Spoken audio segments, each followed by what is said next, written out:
नमस्कार, मैं अनिरुद्ध लाल horizon express news के साथ। आज फिर होराइजन एक्सप्रेस की टीम निकली है दिल्ली की सड़कों पे कुछ राजनीतिक सवालों के साथ। हाल ही में हरियाणा और जम्मू कश्मीर के चुनाव हुआ, उसका रिजल्ट भी आ गया। एक तरफ हरियाणा में बीजेपी जीती और जम्मू कश्मीर में उमर अब्दुल्ला की पार्टी। चलिए जनता से पूछते हैं कि एक तरफ हार और दूसरी तरफ जीत का क्या राज है, क्यों एक तरफ पार्टी हारी और एक तरफ जीती। ये सवाल कांग्रेस के ऊपर भी बैठता है और बीजेपी के ऊपर भी। चलिए उन्हीं से पूछते हैं और उनकी प्रतिक्रिया जानने की कोशिश करते हैं। नमस्कार। सीटों पे सिमट गई तो किस नजरिए से इसको देखते हैं, पार्टी के जीत को? नरेंद्र मोदी जी का जो विकास का कार्य जो चल रहा है देश के अंदर, हरियाणा में भी 2 बार भारतीय जनता पार्टी का सरकार थी, तीसरी बार रिपीट हुआ है। ये विकास तो गठबंधन की सरकार थी। हाँ, पहले गठबंधन की सरकार थी और बहुमत से आई है। इस बार बहुमत से आई है। नरेंद्र मोदी जी का विकास, खट्टर साहब का विकास और सैनी जी का जो अभी वर्तमान मुख्यमंत्री थे, इन सभी का जो क्षेत्र के विकास का जो विषय रहा है उस पर जनता ने विश्वास किया और तिवारी फिर से भारतीय जनता पार्टी को जीत दिलाया है। और अभी आपको मैं एक और सूचना दे दूं कि अभी जल्द ही झारखंड में और महाराष्ट्र में चुनाव विधानसभा होना है, वहाँ भी भारतीय जनता पार्टी का प्रचंड बहुमत के साथ सरकार बनेगी। अच्छा, तो अभी जो जम्मू कश्मीर में जो 29 सीटों पे सिमट गई, इसका मुख्य कारण क्या लगता है?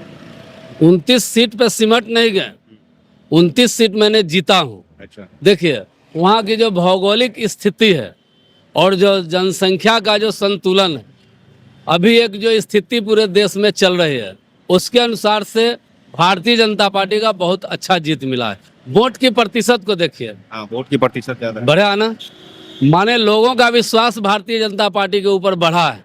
ये कांग्रेस और उसके जो सहयोगी दल है पूरे देश में जो नैरेटिव फैला रहे हैं जाति जनगणना का, संविधान बदलने का, इस पर अब उन लोगों का जो है सो पर्दाफाश हो गया है। लोगों ने उस पर विश्वास करना छोड़ दिया है। भारतीय जनता पार्टी पर लोगों ने विश्वास किया है और 29 सीट पर जम्मू कश्मीर में भी भाजपा को जीत मिला है। कहा जा रहा है कि न्याय यात्रा के बाद राहुल जी का क्रेज ज्यादा बढ़ गया है नेता में। गलत बात। न्याय यात्रा के बाद उनकी क्रेज गिरा है। अब क्या इस देश के अंदर न्याय होगा? 1947 के बाद से तो उन्हीं का सरकार था, कांग्रेस का ना। 2014 से मुख्य रूप से मोदी जी आए हैं और उधर 6 साल 7 साल जो है सो अटल जी की सरकार चली है। उससे पहले कितना न्याय किए? देश में खाली बम ब्लास्ट ही हो रहा था, हत्या और मर्डर हो रहा था, लोग गरीबी और लाचारी में जी रहे थे। मोदी जी के आने के बाद प्रत्येक जनता के लिए मोदी जी ने एक नारा दिया, सबका साथ, सबका विकास, सबका विश्वास। सबका एक साथ विकास हो रहा है कि नहीं हो रहा है? बेहतर सड़कें बनी है कि नहीं बनी है? बेहतर वातावरण निर्माण हुआ कि नहीं हुआ? यहाँ सभी जगह अब देखिए लोग भय मुक्त हैं कि नहीं है? सबको भोजन मिल रहा है ना? सबको पानी मिल रहा है कि नहीं मिल रहा है? वातावरण भी शुद्ध हो गया है और भगवान भी हमारे ऊपर खुश हैं, भारतीय जनता पार्टी के ऊपर। एक तरफ देखा जा रहा है कि पिछले कुछ दिनों में अयोध्या की जगह से हार गई, सीट से हार गई। नहीं, गलत। अयोध्या नहीं आ रहे। मेरा सवाल आ रहा है, फैजाबाद लोग बोल रहे हैं कि फैजाबाद। Yes yes yes. तो मान लीजिए फैजाबाद, अयोध्या की सीट जो जनता को कहा जा रहा है, अपोजिशन वाले बोल रहे हैं कि अयोध्या की सीट से हार गए, फिर बद्रीनाथ की सीट से भी हारे हैं। तो वही डर क्या बीजेपी को सता रहा था कि वैष्णो देवी सीट से भी हार जाएंगे? नहीं नहीं नहीं नहीं, देखिए पहले तो क्या साथ देंगे। शब्द को पहले रखने का देखिए, नैरेटिव मत फैलाइए। अयोध्या क्या है कि जहाँ अयोध्या प्रभु राम है वहाँ हम जीते हैं। फैजाबाद हारे हैं। अच्छा, फैजाबाद किसके द्वारा नाम रखा गया?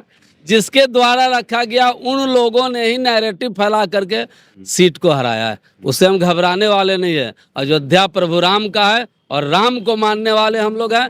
फिर से जीतेंगे, अयोध्या फिर से जीतेंगे। फिर से जीतेंगे। आगामी झारखंड और महाराष्ट्र और फिर लगता है बिहार में भी चुनाव होने। नहीं, 2024 में झारखंड और महाराष्ट्र है। अभी तो 2024 हाँ। 2025 की बात। 25 में बिहार के। दिल्ली और फिर मिलेंगे, बिहार का भी बताएंगे। अभी तो झारखंड और महाराष्ट्र हम जीतने वाले हैं भारतीय जनता पार्टी। इसी जोश क्रोश के साथ एकदम पूरे जोश और के साथ में कि झारखंड और महाराष्ट्र पूर्ण बहुमत की सरकार, भारतीय जनता पार्टी एनडीए की सरकार आने वाली है।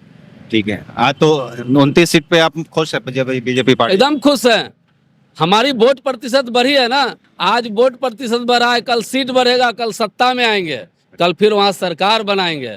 मैं झारखंड से ही आता हूँ, भाजपा किसान मोर्चा का प्रदेश का महामंत्री हूँ। अच्छा, ठीक ना। और इतनी जब मैं उत्साह से मैं बोल रहा हूँ, मतलब पूरे राज्य में भारतीय जनता पार्टी का डंका बज रहा है। यानी झारखंड में फिर कौन सा मुद्दा रहेगा बीजेपी का?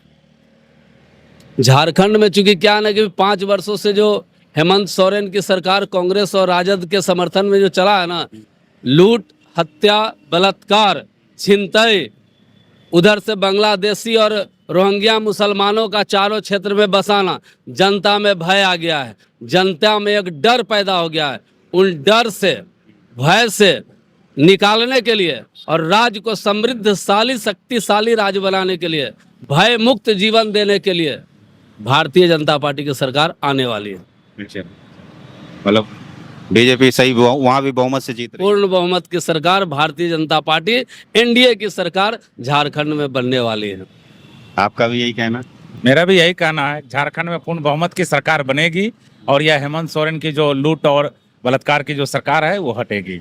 अच्छा, तो फिर जनता के लिए अगर जीतने के बाद बीजेपी क्या करेगी? क्या अगर हमारी सरकार बनती है झारखंड में और बनेगी ही, तो हमने 5 प्रण लिया है। सबसे पहले हमारे वहाँ के महिलाओं और दीदियों के लिए जो सम्मान है, उसके सम्मान में प्रत्येक 11 तारीख को 2100 रुपया पर मंथ देने का घोषणा हमारी सरकार की है। हमारी सरकार ने घोषणा की है कि जितने जो हमारे घरों में गैस सिलेंडर आती है, 500 रुपया में प्रत्येक घर में सिलेंडर देंगे और साल में 2 सिलेंडर फ्री देंगे, ये घोषणा की है। जो युवा जो स्नातक और स्नातकोत्तर पढ़ के जो आते हैं, तो उनको 2 साल तक उन्हें बेरोजगारी भत्ता देंगे, जिससे कि 2 साल तक वो अपने रोजगार के लिए खड़ा हो सके, ऐसी हमने घोषणा किया है। ये सब को लेकर जब मेरी सरकार बनेगी तो खुशहाल बनेगी और सभी युवाओं के लिए, किसानों के लिए, महिलाओं के लिए हमारी सरकार बनेगी और काम करेगी। तो क्या जो बीजेपी जितना पार्टी मुद्दे अगर वादा कर रही है वो पूरा करेगी? भाजपा ही ऐसी एक पार्टी है जो बोलती है वह करती है। यह मोदी की सरकार है और मोदी जो बोलते हैं वह करते हैं। हम सब देखे हैं कि 370 हम बोले थे हटाएंगे तो हटाए, राम मंदिर बोले थे बनाएंगे तो बनाए। तो हमारे जो मांग है, हमारे जो प्रण है, हमारा जो संकल्प है, जो हम लेके आते हैं उसे हम पूरा करेंगे। ये पूरी जनता भी जानती है और हम सब कार्यकर्ता भी जानते हैं। धन्यवाद। बिहार जीत गई और कांग्रेस जम्मू कश्मीर में हार गई, इसको किस नजरिए से देखते हैं? दोनों नजरिए अच्छे हैं। जीतना और हारना तो एक दूसरे का पहलू है ना, ये तो हो ही नहीं सकता सब जगह जीतेंगे। एक बार बीजेपी एग्जिट पोल में कह रहे थे कि वो एग्जिट पोल जो दिखा रहा था उसके विपरीत आया। देखिए, एग्जैक्ट पोल जो है, एग्जैक्ट पोल है, अच्छा एग्जैक्ट नहीं है वो, अच्छा अनुमान है ना। तो अनुमान क्या, सर्वे होता है कि 20,000 आदमी, 10,000 आदमी है, वोट डाला करोड़ों ने, तो फिर एग्जैक्ट पोल तो एग्जैक्ट पोल है। और एक्चुअल के अंदर क्या है, साइलेंट वोट डला है। इसके पीछे बीजेपी की मेहनत लगती है और मैन टू मैन उन्होंने कंसर्न किया है। और वहाँ का तो सबको पता है, कश्मीर का तो आपने पुराने इंटरव्यू जैसे हम जैसे का ले रहे हो, उन्होंने कहा कि बहुत अच्छा काम मोदी जी ने किया है, एप्रिशिएट भी किया है, शांति भी हुई है, सब हुई है, लेकिन वोट तो हमारा वहीं जाएगा जहाँ जाना चाहिए। तो आप क्या कर सकते हो? यदि मैंने ठान रखा है कि मेरे को आपने बहुत फ़ायदा सब कुछ पहुँचाया है, लेकिन किसी आस्था के कारण, किसी प्रतिबंध के कारण वोट तो मैं वहीं दूंगा, तो कोई क्या कर सकता है? बाकी बीजेपी अच्छा काम कर रही है, मोदी जी अच्छा काम कर रहे हैं और हम तो ये कहते हैं सब मिलजुल के रहें, ऐसी कोई भावना नहीं रखे। जो काम करे उसको वोट देना चाहिए, जो सरकार काम करे। एक तरफ अपोजिशन वाले भी देख रहे थे कि अयोध्या वाली सीट और बद्रीनाथ वाली सीट हारने से वैष्णो देवी सीट को भी देखिए नजरिए से ये सारी चीजें एक ऐसी हैं, राजनीति। अयोध्या की सीट हार गए, अरे भाई चुनाव हो रहे ना लोकतंत्र में, हार जीत होगी ना। इसका मतलब ये थोड़ा ना अयोध्या की सीट बोल रहे हो तो फैजाबाद की सीट है। आप लोग अयोध्या सीट बोल के ना हमें गुमराह करते हो। जब फैजाबाद सीट है तो अयोध्या तो एक पार्ट है, अयोध्या में तो जीते हैं यदि वहाँ का पर्टिकुलर आप देखेंगे, और फिर इसको उस तरह से क्यों देखते हो?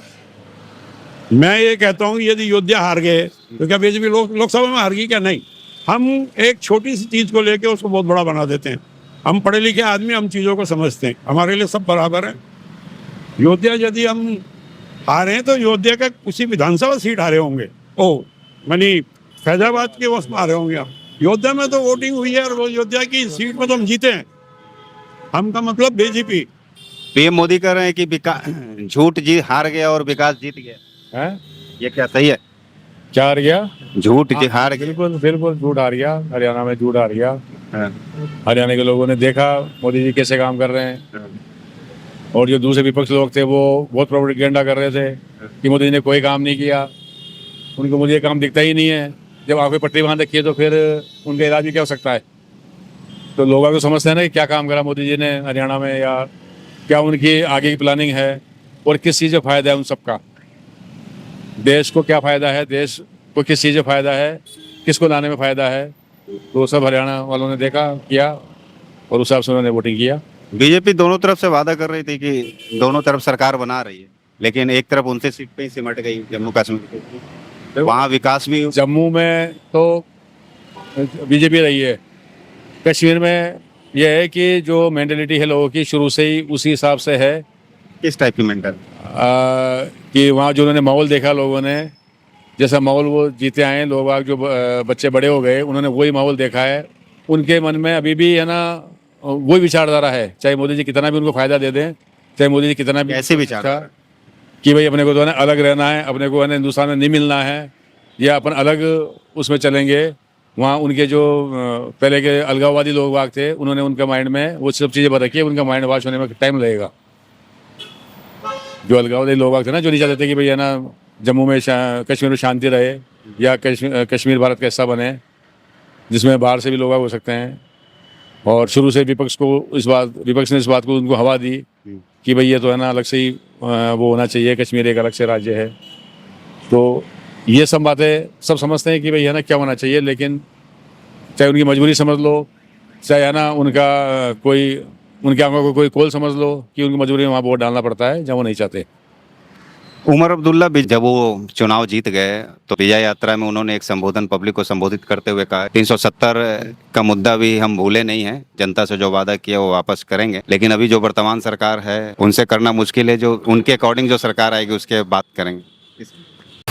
बहुमत से आई और दूसरी तरफ जम्मू कश्मीर में 29 सीटों पर सिमट गई, जबकि कहा जा रहा था कि जम्मू कश्मीर की जनता विकास को देख के वोट दे रही है, और कुछ हद तक सही साबित हुआ और कुछ हद तक गलत। अभी तो विकास की बात है तो जम्मू कश्मीर की जनता ने अपना मैंडेट तो दे दिया है, तो अब वहाँ पे विकास क्यों नहीं दिखा, ये तो बीजेपी को मंथन करने की आवश्यकता है ना। और रही बात हरियाणा की, हरियाणा में मैंडेट मिला है, बहुत बहुत बधाई है। और इसको आगामी चुनाव की तरफ से बीजेपी किस नज़रिए से देखेगा, जबकि अयोध्या में इतनी बड़ी हार से नहीं, उत्तर प्रदेश में जो रिज़ल्ट आए वो अनुकूल नहीं थे। उत्तर प्रदेश में बहुत बड़ी हार दिखी, लेकिन ऐसा नहीं है, सरकार तो फिर भी बना ली है सेंट्रल में। और रही बात आगे चुनावों की, तो जैसे बूथ लेवल आगामी महाराष्ट्र और झारखंड में भी चुनाव होने वाले हैं। हाँ, वो तो देखने को मिलेगा क्या होता है। अभी इसको प्रेडिक्ट करना थोड़ा कठिन है, इस पे प्रेडिक्शन देना थोड़ा कठिन हो जाएगा। यही परफॉर्मेंस रहेगा क्योंकि आप देखिए ना कि जितने भी एग्जिट पोल हैं सब पलट गए। हाँ, सारे गलत हो गए, सारे गलत हो गए। तो अब तो फिर जनता ही डिसाइड करेगी कि किसको क्या देगी क्या नहीं देगी। तो इस पे हम लोग प्रेडिक्शन, और किसी के प्रेडिक्शन से कुछ होना नहीं है। ग्राउंड लेवल पे जिसकी वर्किंग होगी, और कुछ हार का कारण तो कांग्रेस का आपसी कलह भी रहा है। अच्छा, हाँ, इस कारण से कुछ सीटें और भी डिस्टर्ब हुई हैं, नहीं तो परिणाम कुछ और देखने को मिलते, जैसे जम्मू कश्मीर में देखने को मिले हैं। उमर अब्दुल्ला कह रहे हैं कि कांग्रेस को मंथन करने की ज़रूरत है क्या? हाँ, तो सही कह रहे हैं, मंथन करना भी चाहिए। अगर हार हुई है तो उस पर मंथन भी ज़रूरी है। जब जीत का श्रेय में खुशी मनाई जाती है तो हार पे मंथन की भी बहुत आवश्यकता है कि आखिर क्या कारण रहे कि हम लगातार चुनाव हारते आ रहे हैं। इसमें मंथन के विशेष, और राहुल गांधी जी को इस बात पे विशेष ध्यान देने की आवश्यकता भी कि उनकी पार्टी कहाँ जा रही है और क्यों ऐसा हो रहा है।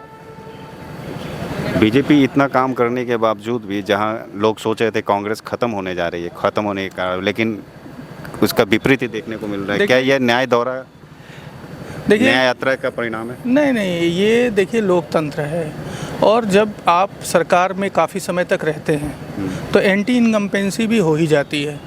आप काम तो कर रहे हैं उसको, अब क्या है कि कोई भी गवर्नमेंट हो, चाहे कांग्रेस हो चाहे बीजेपी हो, 10-10 साल के शासन के बाद उसकी जवाबदेही जनता को है ही है। और जनता की जो मूलभूत सुविधाएं जो चाहिए उनको, अगर उनको नहीं मिल रही है तो जनता उस पर अपना आक्रोश तो व्यक्त करेगी ही करेगी। तो इस बात पे ये कहना कि किसी की यात्रा से कोई इफेक्ट हो रहा है, किसी का नहीं हो रहा है, हाँ, बट ये है कि कांग्रेस को आत्ममंथन की विशेष आवश्यकता है। क्या अभी चुनाव जीतने के लिए राष्ट्रवादी धारा की, विचारधारा की जरूरत है हर पार्टियों के लिए? बिल्कुल। आप देखिए, जाति धर्म को छोड़ के विकास की राजनीति पे आएंगे और आज के टाइम में तो क्या आज तक की सरकारें विकास की राजनीति पे नहीं थी? नहीं थी, लेकिन आप खुद ही देखते हैं, लेकिन आज भी चुनाव जो लड़े जाते हैं वो जात पाती और संविधान, आरक्षण और इन मुद्दों पे लड़े जाते हैं, जबकि यहाँ पे ज़रूरत है इस देश में कि हम रोटी रोज़गार, आम आदमी का जीवन कैसे सुव्यवस्थित हो सके, उस पर विचार विमर्श करने की विशेष आवश्यकता है। चाहे कोई भी सरकार हो, चाहे बीजेपी हो, चाहे कांग्रेस है, चाहे कोई भी है। और आप एक सीट, जहां हरियाणा में इतने प्रचार किया आपने, वहां एक सीट भी नहीं ला पाई, और जम्मू कश्मीर में एक सीट, इसको किस नज़रिए से देखते हो? देखिए एक्चुअली क्या है कि आम आदमी पार्टी का जो अभी परिस्थितियां चल रही हैं और जो परिस्थितियां देखने को दिख रही हैं, ठीक है, आम आदमी पार्टी ने जम्मू में एक सीट ला दिया है, पर हरियाणा में जो अच्छी फाइट करी चुनाव के टाइम पे, नेता उनके सब जेल से बाहर ही आए थे, तो काम करने की ज़रूरत है, ये बहुत काम करने की ज़रूरत है, क्योंकि देश की राजनीति करने के लिए देश की नेशनल पार्टी तो हो गए हैं, लेकिन उसके लिए आपके संगठन की भी बहुत आवश्यकता है, उस पर विचार विमर्श करने की बहुत आवश्यकता है। एक सवाल और है कि अभी हाल ही फिलहाल में आप आम आदमी पार्टी के सारे विधायक एक एक करके भ्रष्टाचार के आरोप में जेल जा रहे हैं, तो क्या इस छवि से आने वाले 2025 में चुनाव जीतेंगे? देखिए एक्चुअली इस क्या पे लगता है, आम आदमी पार्टी का नहीं, अस्तित्व खत्म इस होगा? ये जनता ही डिसाइड करेगी। मैंने कहा प्रेडिक्शन करना बहुत गलत हो जाएगा, अनुमान भी कुछ देना बहुत गलत हो जाएगा, क्योंकि हम जितने भी अनुमान दे रहे हैं सब कुछ सामने ही आ जा रहा है, तो अनुमान करना या कोई प्रेडिक्शन करना ये बहुत मतलब गलत है। हाँ, बस ये है कि देखना है कि न्यायालय मामला है, न्यायालय उस पर क्या अपना डिसीजन देता है, क्या देता है, आने वाले समय में दूध का दूध और पानी का पानी हो ही जाएगा।